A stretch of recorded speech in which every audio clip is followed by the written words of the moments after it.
આજે આપણે ધોરણ 10માં ચેપ્ટર નંબર 7 એનો ઉદાહરણ નંબર 7 છે શીખવાના છે.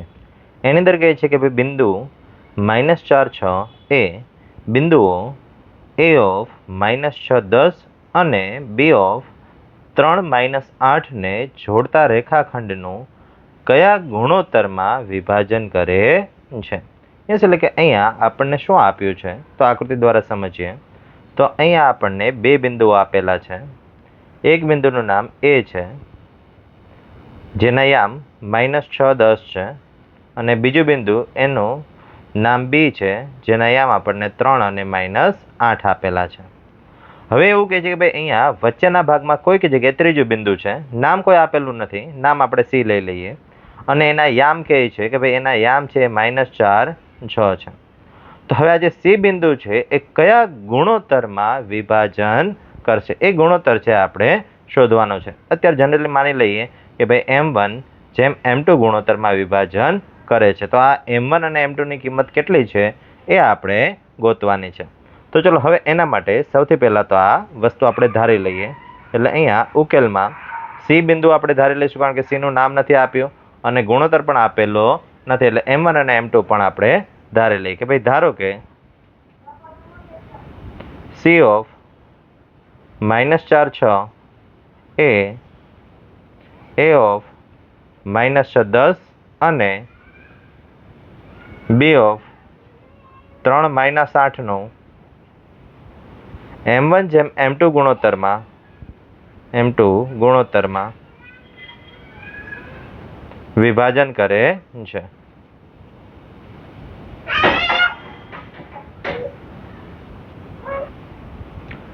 ચલો હવે આપણે વિભાજન કરતા બિંદુના યામનું સૂત્ર લખીએ કે ભાઈ વિભાજન કરતા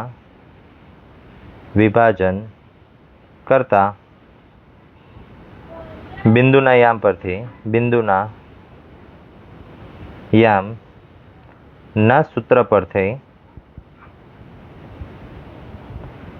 શું થશે તો કે સીના યામ, કારણ કે સી જ વિભાજન કરે છે. અહીંયા સી વચ્ચે છે એ અને બી ની, એટલા માટે સીના યામ બરાબર M1x2 પ્લસ M2x1 છેદમાં M1 પ્લસ M2. સેમ રીતે y માટે M1y2 પ્લસ M2y1 છેદમાં M1 પ્લસ M2. ચલો હવે આ M1 M2 શું છે તો આપણે સમજી શકાય કે ભાઈ અહીંયા ગુણોત્તર જે આપણે ધાર્યો છે એ છે. પણ હવે આ x1 x2 શું છે, y1 y2 શું છે તો એ લખી નાખીએ કે ભાઈ x1 y1 એ બિંદુના યામ છે અને x2 y2 એ બી બિંદુના યામ છે. ચલો હવે આપણે એની કિંમત લખવાની છે એટલે એની કિંમત લખી નાખીએ. M1 એની કિંમત ખબર નથી એને એમને રહેવા દઈએ એટલે અહીંયા M1 એમને રહેશે. x2 એની કિંમત કેટલી આપી છે તો કે અહીંયા 3 આપેલી છે એટલે ત્યાં આપણે બ્રેકેટમાં 3 લખી નાખીએ. પ્લસ M2 x1 ની કિંમત છે આપણી પાસે -6. યસ, એટલે એના માટે અહીંયા -6 લખી નાખીએ છેદમાં M1 પ્લસ M2. ચલો હવે સેમ રીતે y માટે M1 ખબર નથી, y2 અહીંયા જોઈએ તો કે y2 ની કિંમત છે -8 છે એટલે ત્યાં આપણે -8 લખીએ. પ્લસ M2 y1 ની કિંમત છે અહીંયા 10 એટલે ત્યાં આપણે 10 લખી નાખીએ બ્રેકેટમાં છેદમાં M1 પ્લસ M2. અને સીના યામ પણ સાથે સાથે લખી નાખીએ. સીના યામ છે -4, 6 એટલે અહીંયા -4, 6. ચલો હવે અહીંથી દાખલામાં શું કરવાનું તો કે અહીંથી બંને બાજુ x યામ અથવા તો y યામ બંનેમાંથી કોઈ પણ છે આપણે સરખાવી શકાય. એટલે આપણે અહીંયા x યામ સરખાવીએ છીએ પણ તમારે બંનેના y યામ સરખાવવા હોય તો y યામ પણ બંનેના સરખાવી અને દાખલો ગણી શકો છો. બંનેના ગુણોત્તર છે સરખા જ આવશે.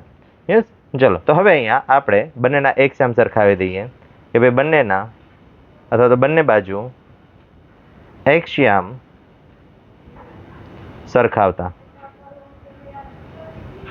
ચલો હવે જોઈએ તો ડાબી બાજુનો x યામ શું છે તો કે -4 છે બરાબર. જમણી બાજુનો x યામ 3 ગુણ્યા M1 એટલે કે 3M1 પ્લસ અહીંયા 12 પ્લસ છે અંદર માઇનસ છે એટલે પ્લસ માઇનસ 6 ગુણ્યા M2 એટલે 6M2 છેદમાં M1 પ્લસ M2.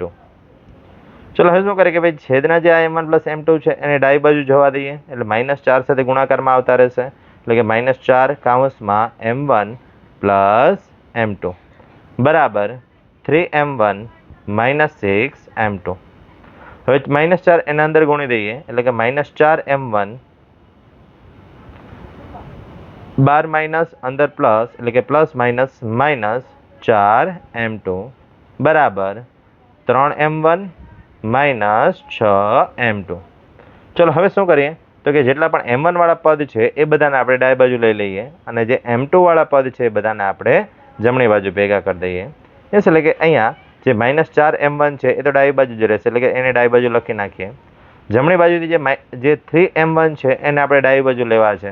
અત્યારે એની નિશાની પ્લસની છે, ડાબી બાજુ આવશે એટલે માઇનસ થઈ જશે, એટલે કે અહીંયા -3m1 બરાબરની સામે -6 m2 છે એ એમના એમ, અને -4 m2 છે એને જમણી બાજુ લઈ જાય એટલે એ પ્લસ થઈ જશે, એટલે +4 m2.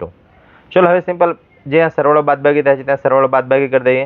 -4 અને -3 બે વખત માઇનસ માઇનસ પ્લસ 4 અને 3 એટલે કે 7, એટલે અહીંયા નિશાની મોટા પદની નિશાની માઇનસ છે, એટલે કે -7 m1.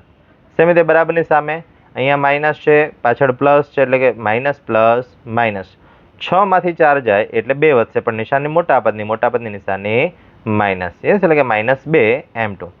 ચલો હવે અહીંયા આપણે ગુણોત્તર જોયો છે. ગુણોત્તર એટલે શું તો કે m1 ભાગ્યા m2, એટલે m2 ને આપણે છેદમાં લઈ જવાના છે ભાગાકારમાં, એટલે m2 ને આપણે ભાગાકારમાં લઈ જઈએ, એટલે અહીંયા m1 ભાગ્યા m2 થઈ જશે. બરાબર જે -7 છે એને સામે ભાગાકારમાં લઈ જઈએ, એટલે -2 ભાગ્યા -7, બંનેમાંથી માઇનસ માઇનસ નીકળી જશે, એટલે જે આપણને ગુણોત્તર મળશે કયો ગુણોત્તર મળશે એટલે લખી શકાય ભાઈ, તેથી નીચેની લાઈનમાં લખીએ નવા પેજમાં, તેથી બિંદુ C એ અને બીનું કયા ગુણોત્તરમાં વિભાજન કરે છે તો કે 2:7 ગુણોત્તરમાં વિભાજન કરે છે. એટલે અહીંયા દાખલો છે પૂર્ણ થાય છે. Thank you.